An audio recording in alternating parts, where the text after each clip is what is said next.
Yes, sirree. The LA Rams. They are really, the arrow is super duper pointing upward for them.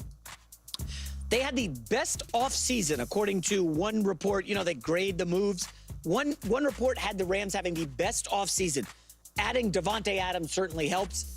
They lose Cooper Kupp, but Davante Adams and Puka, that is pretty impressive.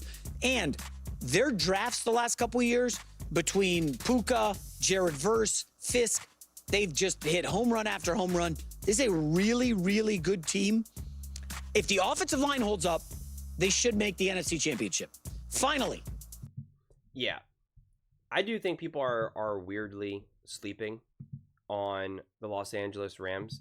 And I think it's because of Stafford and his age more than anything, that he does not have as much momentum for people saying, like, he's a great quarterback in the NFL. He's a special quarterback because of his age, because he's obviously on the decline and he's getting up there in age, and you just don't know when that bottom is going to fall out from underneath him. It kind of happened a little bit last season and whatnot. There were some games when you were like, ooh, is this it? Are you just done now? Like, I'm not entirely sure what's happening. But the Puka Nacua Davante Adams duo with Stafford and Sean McVay, are you serious?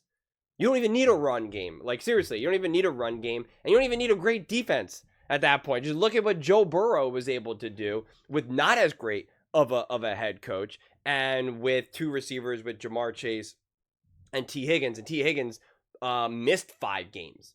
So, I mean, just Puka Nacua and Davante alone with Stafford and Sean McVay, I mean, like, that group of 4 guys right there is like, that's giving me anxiety right off the bat. So even if your O-line isn't perfect, I'm just confident they'll find a way. The problem is Stafford with getting older and taking hits and stuff, then things can kind of start to weigh down on him and whatnot. But then combine that with the fact that this defense this defense should be great. This pass rush, the defense should be really, really, really, really good. At the very least, good enough to not be a problem. And sometimes that's all you need. If the Cincinnati Bengals just had a defense that was good enough to not be a problem, they could have been in the AFC Championship game. They could have been contending for a Super Bowl. That's not really that much of a stretch. It's just not. It's just not.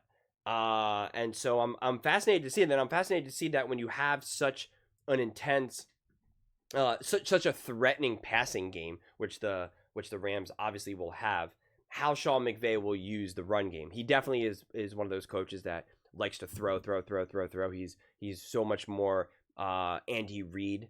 It's really like Andy Reid, Kevin O'Connell, Sean McVay. It's like they like to throw. And you have like the Matt LaFleur's and the the Harbaughs, and oh my God, Shanahan, who definitely like to run so much more. But I am curious how this offense can evolve with Matthew Stafford, because we saw, like, it's tough. We saw the slightest little sneak peek when you had Cooper Kupp and OBJ, and that passing attack was obviously threatening. And you could really make the argument that if OBJ stayed, if OBJ didn't get injured in that Super Bowl, he would have been the Super Bowl MVP. I mean, he was feasting.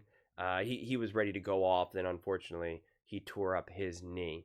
And now you have obviously an older Davante, but still has a lot of juice. Still had success with the New York Jets and Aaron Rodgers, even though that team was obviously a mess, and yet he still was clearly was able to get after it. And now he's going to be with Stafford, McVay. I mean, I think just even being with McVay alone is going to be good enough. And then also not having to be the number one guy, because that is going to be Puka Nacua.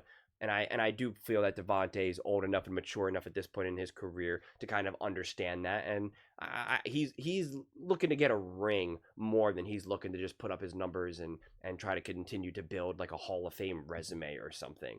To me, at least, that's the sense that I get from him. Otherwise, I mean, you know, there are other teams that he could have gone to where he would have really been highlighted a lot more. So I think this offense will still be very balanced, and I think that's also the benefit of when you have two great wide receivers and you have such a, at this point, McVay, obviously incredibly experienced head coach, but really obviously it'll stop and start with Stafford, who is incredibly experienced quarterback. he's going to be able to balance that and navigate that as easily as it gets, right? You have questions about Dak Prescott handling this with CD and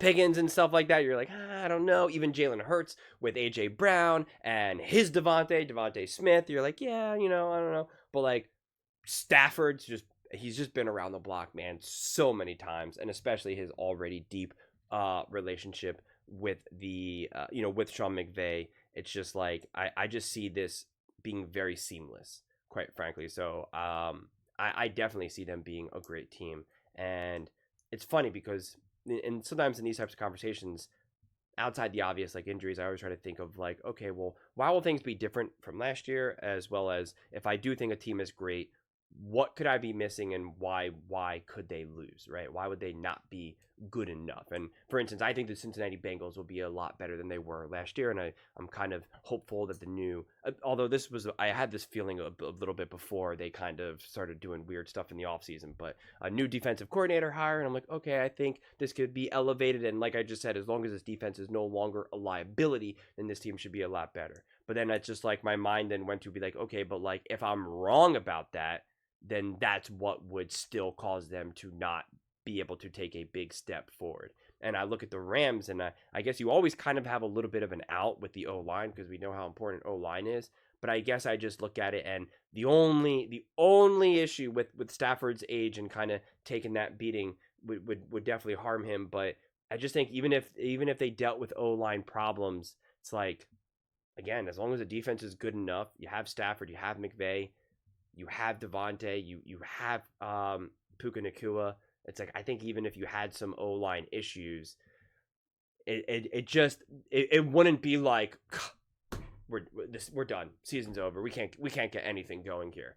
I just think you would still be good enough. So even the one thing that I could put in front of this team that would stop them from achieving what I think they could achieve, I still think that there would be a path forward. Obviously not an ideal path forward, but there would still be like it just wouldn't be like, okay, it's done. Better luck next year. Who we drafted in 26. Let's start watching college games and figure out what's the play here. So I think it's a good spot to be in, honestly. But those are just my thoughts. I'd absolutely love to hear yours. What do you guys all think about the Los Angeles Rams being a true Super Bowl contender, a top Super Bowl contender, according to none other than J-Mac, filling in for Colin Coward? Let me know in the comments below. I read every single comment, so whether you agree with me or disagree with me, either way, let's get in some discussions, let's get in some fights, but ultimately, let's just have some fun. And please do consider subscribing. We're building an amazing community here, and I absolutely love to see you part of it. I want to build something that we all generally feel connected to, something that we're really excited to be part of. I think we're on our way to doing it. Please don't forget to give this video a thumbs up, as it really does help the visibility and the algorithm. Thank you so much, and see you next time.